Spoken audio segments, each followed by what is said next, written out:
Hi everyone, yesterday I received the Oneplus 13 and today we're gonna test out the camera, some low light and of course some daytime photography. Now it's going to be a first impression in terms of camera. I often like to use the camera a little bit longer to give a really good representation of what the phone is capable of when it comes to the camera. Either way, let's dive into the video and start with daytime photography at the Open Air Museum in Arnhem. So for full clarity, during these shots I pretty much used master mode for all the shots, but using auto in that. I will have some shots where I showcase the difference between master mode and of course your regular photo mode as well.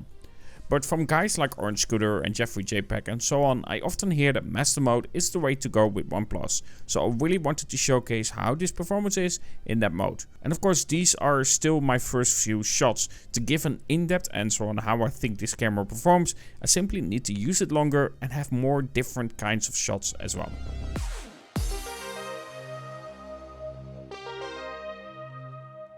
What I've noticed so far with shooting on the Oneplus 13, so especially when I use master mode, which I'm using quite a lot at the moment, is that image quality is actually quite nice, and it doesn't seem to have that hue that I normally don't necessarily like on OnePlus, but it looks good so far, especially when it comes to the camera right now. So yeah, so far impressed.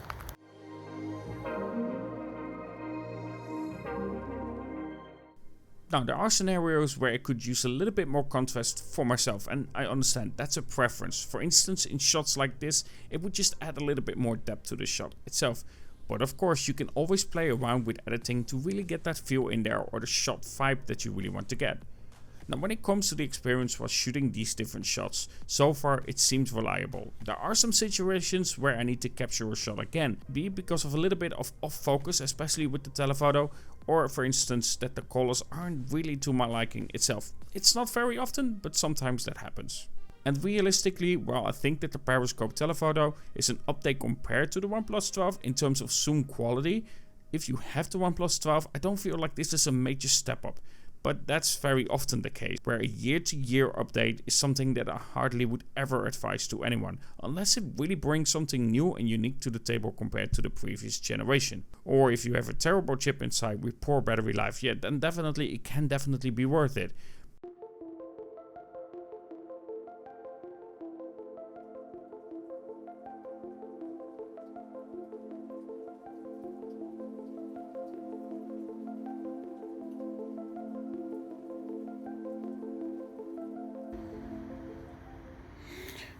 It's a bit hard to, of course, control everything and then also tap the focus while recording this. Yep, there you go. So far I'll do some shots afterwards with me tapping on the focus point.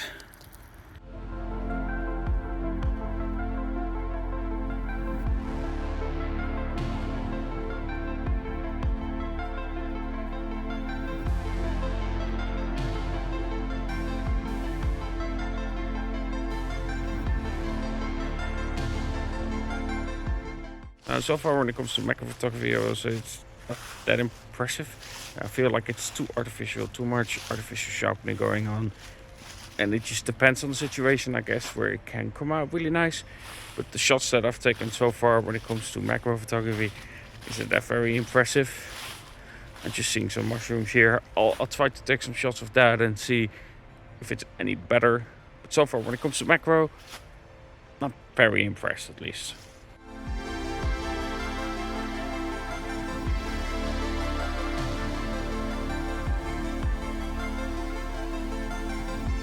Okay, 4K 60 frames per second, HDR on and ultra steady on as well, just to see how it comes with the colors itself.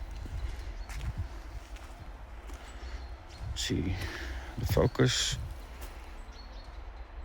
good, solid, ultra wide. I've noticed ultra wide is less wide than the OnePlus 12. But we'll showcase that in a comparison between both of them. So stay tuned for that, and of course subscribe for that. Just let me look up. Beautiful colors, of course, right now with autumn. Really beautiful colors. In these situations though, yeah, definitely when it comes to forest-like shots, you need a proper camera to get depth in situations that, of course, a small phone sensor is not able to, unless you kind of cheat with portrait, but that depends on the situation. Anyway, 4K 60 frames per second. And now do keep in mind when it comes to these kinds of shots, giving you just first impressions. And I'm right now going to showcase like a little bit of a difference between master mode and normal mode, just so you guys know the difference between those two situations. Of course, when it comes to master mode, you do have controls over your ISO and so on, but right now I have it on auto instead of pro.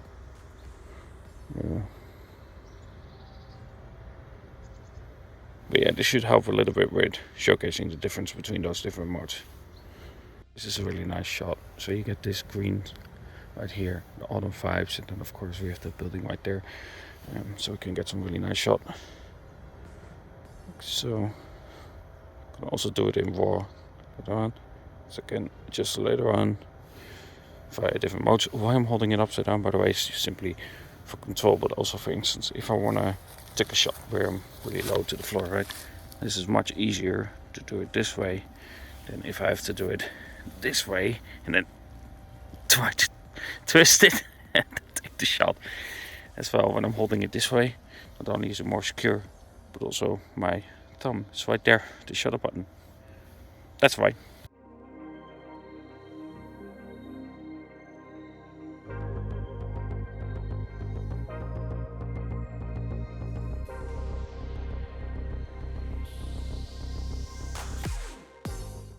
These kinds of shots where you get like a wide view, I really like to use X-Pen.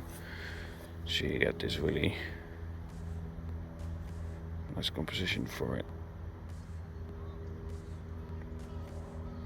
There we go. Let's see, 50mm or so.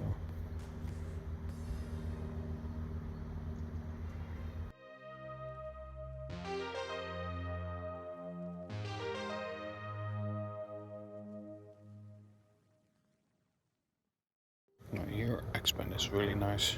It allows me to tell the story of the train moving forward in the shot itself, in terms of composition.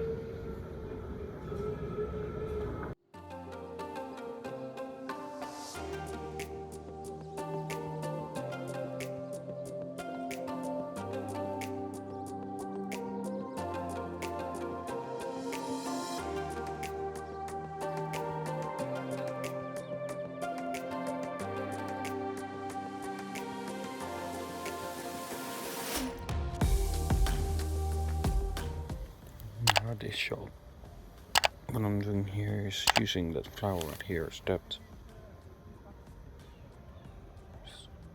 Showing like that.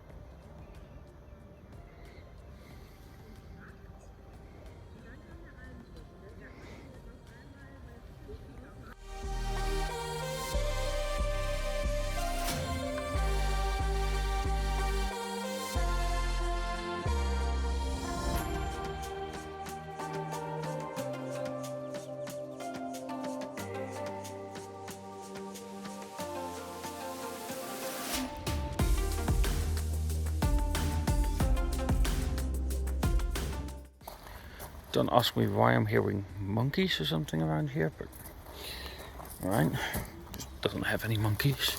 But what I noticed is it isn't creating these kinds of shots.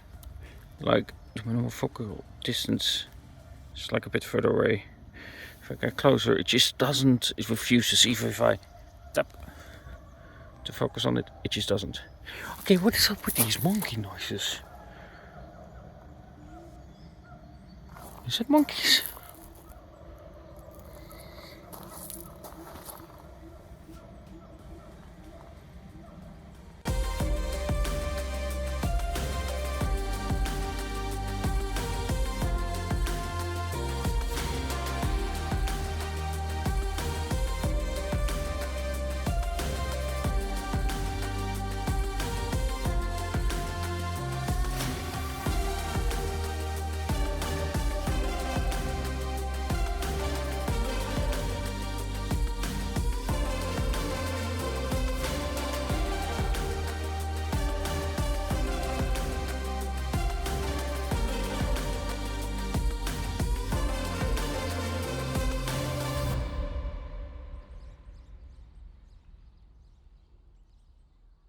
Now we also have some low light photography, of course, and the biggest upgrade that I've seen so far is in stills and then the ultra wide. It seems to be a lot better. On the OnePlus 12, using the ultra wide in these kinds of hard conditions, it really could struggle with some softening spots. Now for these light shots, I did tap to focus and turn down the brightness itself to get a bit more out of the shot itself and have a better balanced exposed shot. Without it, the lights wouldn't be this good.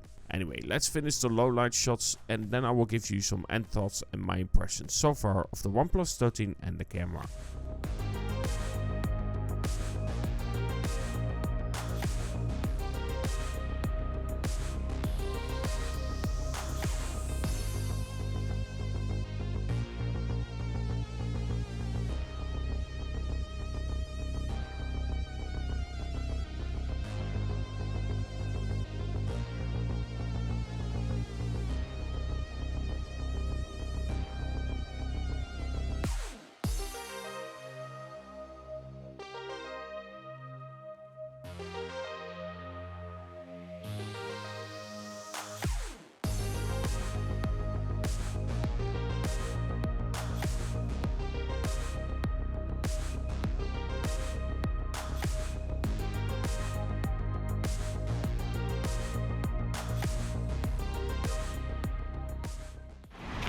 Okay, 60 frames per second.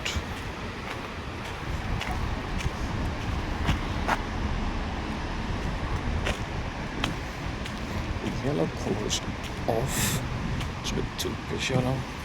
Therefore, I can have the right color. Let's look. It's a bit warmer, if that makes sense. 2 times. 2 times. 6 times.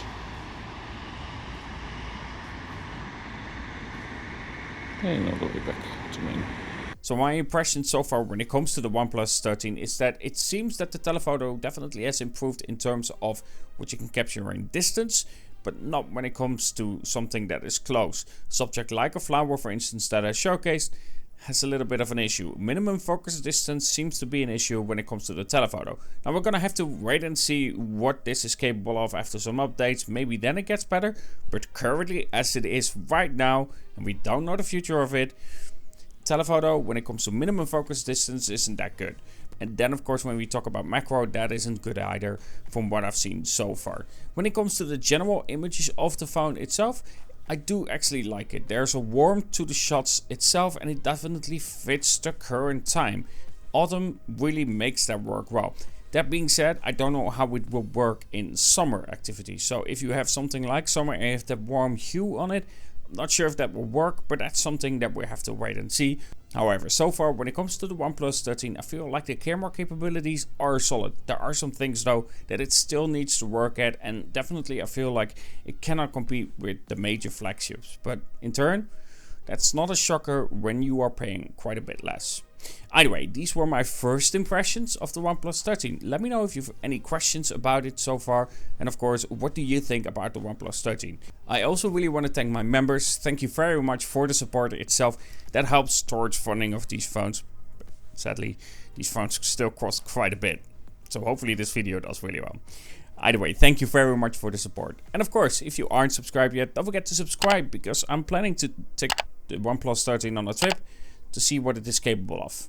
Either way, hope you enjoyed this video on the OnePlus 13 and the capabilities of the camera so far with my first impressions. If you did, don't forget to subscribe. It really helps out the channel. I'm trying to reach at least 15,000 before the end of the year, so you subscribing if you aren't yet definitely helps out. And of course, don't forget to comment below. It really helps out with the YouTube algorithm, and of course liking the video as well. Either way, have a good one and talk to you guys in the next.